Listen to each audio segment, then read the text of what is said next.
Up next, we take a look at some new research that suggests that one small tweak in your diet can give you health and weight loss benefits comparable to intermittent fasting.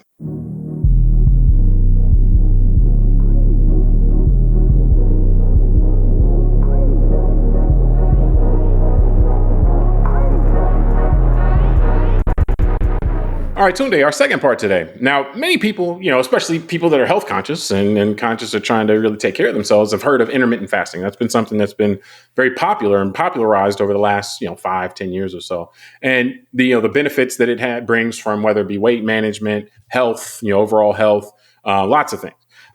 Now, we saw recent research, though, that suggests that one small diet tweak relatively, which is just avoiding carbs on certain days, maybe take a couple of days and you don't have any carbs those days or very low carb those days, but not all days. People have heard of low carb as well, but low carb diets typically were just a permanent fixture. You're just low carb for a long time, whether, whatever that amount that is.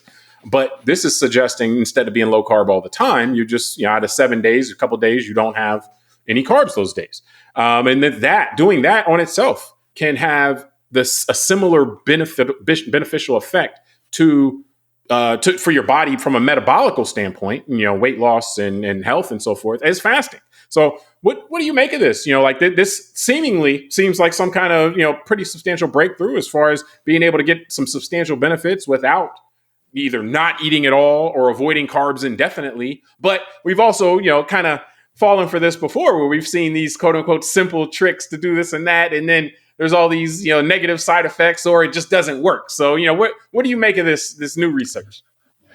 Man, all this stuff is always interesting to me. And it reminds me of what we talked about just in the first part of our discussion today about economics. I mean, this food stuff, and where I'm going is complexity. It's not simple anymore just to eat food. You don't just go kill a rabbit, cook it, and then just consume it and be done with it. Hey, man, I don't know how simple it was to just go kill a rabbit, but yeah, go ahead. You get what I'm saying. And so, it's simpler to go shopping pay at the grocery store. Yeah, that's what I'm saying. I know it's simpler to go get that processed potato chip at a grocery store than to go. If you really want to go chip the flint, and go find the twine to wrap around the stick, and go make the spear. I get it. Yeah. But Mr. Boy Scout over here. But no, and that's kind of what I'm saying. Just the fact we just got done with the part one of today's discussion and talking about the complexity of things like macroeconomics and trade policy and all that. It's like you're talking about this processed food, and it got me thinking about. I was just looking up on my phone because I was thinking about the dyes: yellow dye number 5, red dye, whatever, and how they have all these side effects, and how difficult it is to try and get clarity on what's in these things. Because when I look at the ingredients on the back of the food package, I get it what the sugar is and what certain things are. But when I see like caramel color, and then I'm like, okay, well, what's in that? And then I might go Google caramel color, and I see it's red number 5, and then I go look up red number 5, and it's like you got to keep going. It's like, man, all this stuff is just complex, and that's why I thought about when you said that us as the public, a lot of us just feel like now. We just want to throw our hands up and it's like, what? I'm tired of all this. It's too much. And so this is another one. Profitable mindset for the food companies. And I think, look, that's a great point because we've had discussions, not to get in the weeds again.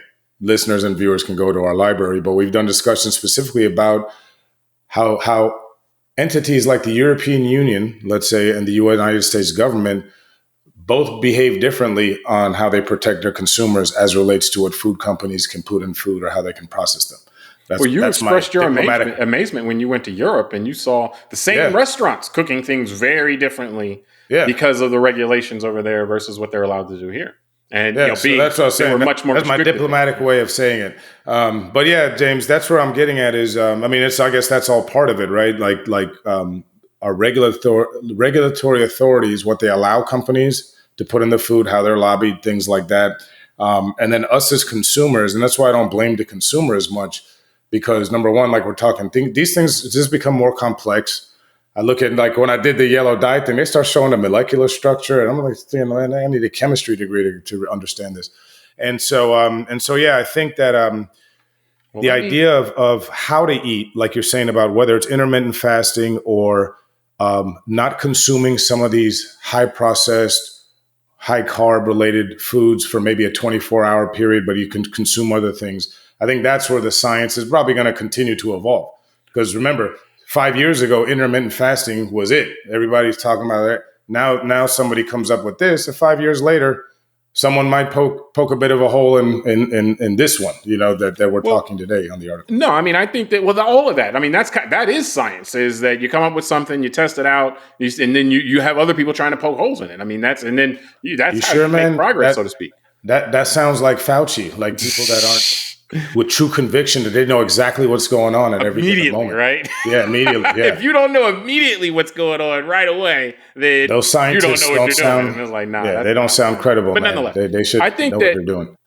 You raise an interesting point as far as all of the stuff that's going on as far as our food supply. What I take away from that is that we're kind of on our own, at least in the United States. From a regulatory standpoint, the government's not going to help us out. It's the companies decide what it is they can do to us.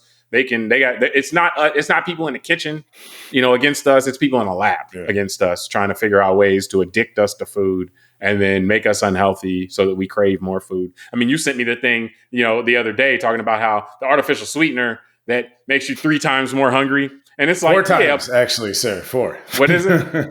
4 times. 4 times. Yeah. And it's like, I read it again. That is completely consistent with big food. Like that, I would expect that from them, that they would come up with a sweetener that makes you more hungry, because that's how they operate. They're purely profitable. I don't blame the consumer, because think about it. Someone is giving it's their willpower, right?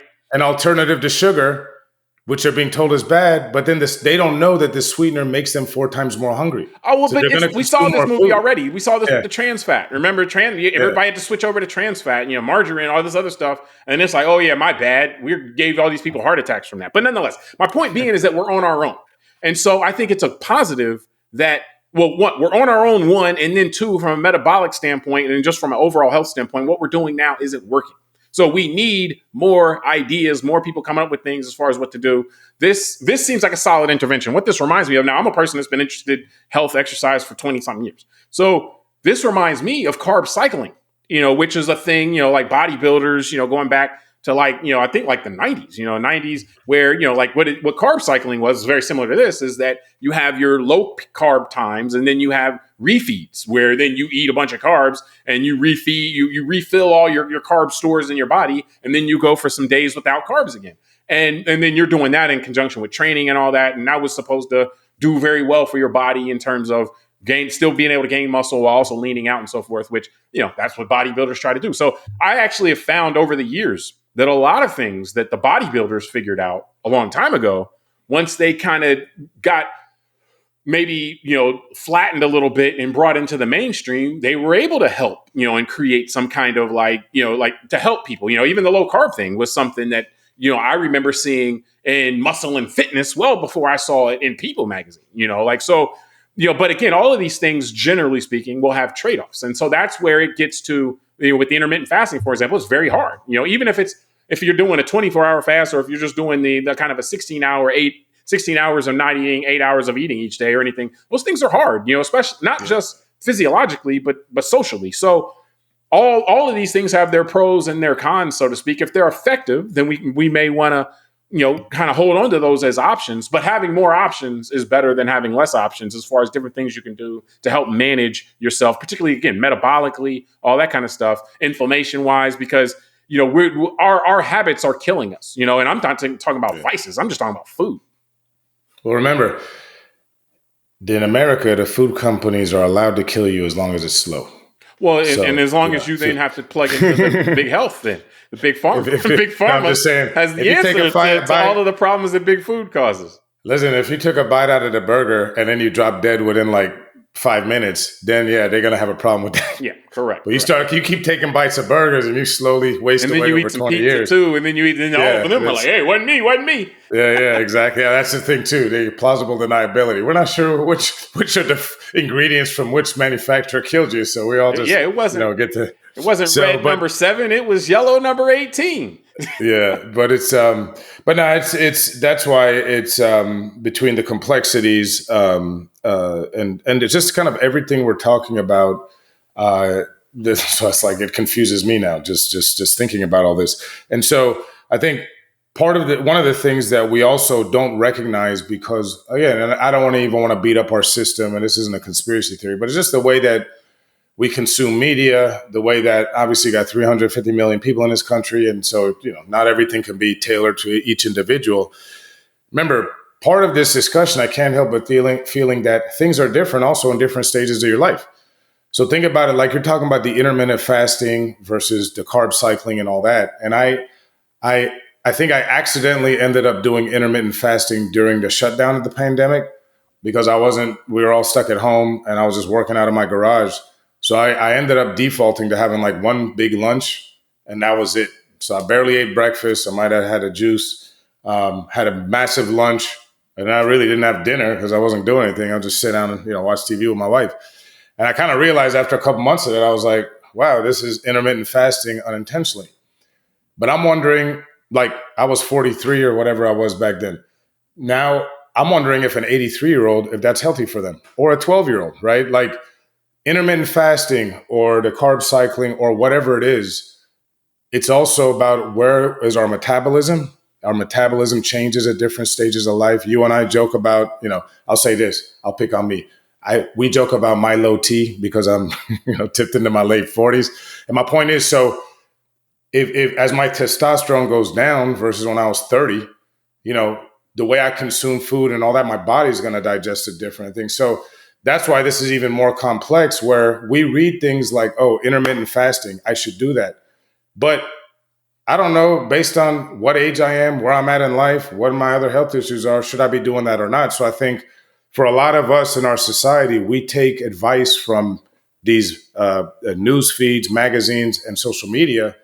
And that probably is not the best way for us. We're all kind of experimenting as we're going, in a sense. So, that's the answer, though. I mean, now, and I think part of this, though, maybe it should be said more, but all of this stuff we're not talking about stuff for kids. I mean, so you take the outliers of 12 and 83, then yes. But if you take if your outer bounds are 22 to 65, then I think generally speaking, a lot of these things can be applied. But the key piece you said is we're experimenting, it is about trying to find some type of wellness that works for you. Like I'm always trying to figure out, like part of this is because I work with my brain. I'm always trying to figure out what habits work for me where my brain, I'm not sitting here like super groggy in the middle of the day and all that. Like there's certain foods I just won't eat in the middle of the day because I know that if I do that, I'm not going to be able to really function at a high level for the rest of that afternoon. And that's different now for me in my 40s than it was in my 20s. Say it again. Yeah, no, but that's the sad part. If you had pasta in Italy at noon, you'd be able to run a marathon by 2:00. Pasta in America, you'll be asleep by 2. You're right. It's and obviously the preservatives and the ingredients are different at the micro level, but on the surface, it's the same type of food. We think pasta is pasta, right? Visually. So, that's the whole point of all these colorings, because visually, so we're such visual creatures that because it looks the same, then we, kind of deal with it mentally the same. Whereas if something looks different, then it affects us and how we would perceive it. But, man, now you're making me sober, and I'm glass half empty Tunde today, because I'm thinking about what the joke we had in the first one about sacrificing the virgin so it could rain, and figuring out if the leading indicator or not, if we can find one in the town, right? It's true though, man. Like you're saying, just us talking about this food stuff, it is so complex that I'm like in my head, because, think about it, we're all feral, we're still from an evolutionary standpoint, we still want the simplicity. I'm over here thinking like, yeah, man, I might just have to do a rain dance about this food stuff. It just feels too much, like too complicated. No, I mean, I get you, but I actually think it's as complicated as you want it to be. And in the sense that we have the perception of endless options. And that's really where this complexity starts from. Like if all you had was a rabbit, then it wouldn't be complex. You just eat what you had.